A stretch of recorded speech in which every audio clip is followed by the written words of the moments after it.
আসসালামু আলাইকুম সবাইকে। আজকে আম্মু অনেক মজার একটি পাস্তা রান্না করেছিল অ্যান্ড আমার জন্য রেখে দিয়েছিল।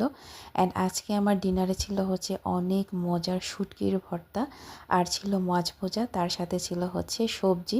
সব সবজি মিলিয়ে আম্মু হচ্ছে একটা তরকারি রান্না করেছে।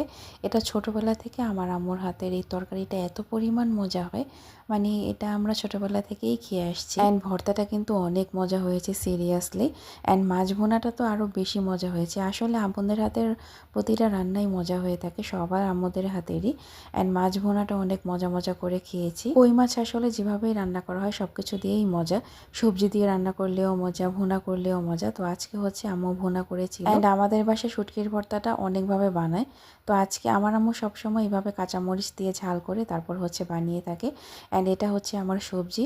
আম্মু হচ্ছে সাজনা দিয়ে তারপর অনেক ধরনের সবজি দিয়ে এই তরকারিটা রান্না করেছে, অনেক মজা হয়েছে। অ্যান্ড লাস্টে হচ্ছে আমার আম্মু একটু পেঁয়াজ, রসুন, কাঁচামরিচ এগুলো দিয়ে হচ্ছে বাগার দেয়, যার কারণে আরও বেশি মজা হয়। আমার আম্মুর হাতের এই সবজি যে একবার খাবে সে বলবে যে আমি প্রতিদিনই খাবো, এত পরিমাণ মজা হয়। অ্যান্ড এটার সাথে কিন্তু আমার আম্মু ছোটো ছোটো যে কচু থাকে সেই কচুটাও আসলে অ্যাড করে, আরও বেশি মজা লাগে। অ্যান্ড এটার মধ্যে কিন্তু কোনো ধরনের কোনো মাছ মাংস কিছুই ছিল না, জাস্ট ডাল দিয়ে হচ্ছে সবজি দিয়ে আমার আম্মু রান্না করেছে। অ্যান্ড খাওয়ার পরে আমি একটু পাস্তা খেয়ে নিয়েছিলাম, আমার আম্মু আমার জন্য রেখে দিয়েছিল। খুবই মজা হয়েছে আসলে পাস্তাটা। সো সবাই ভালো থাকবেন অ্যান্ড আমাদের জন্য দোয়া করবেন অ্যান্ড সবাই সুন্দর সুন্দর কমেন্ট করবেন। So tata.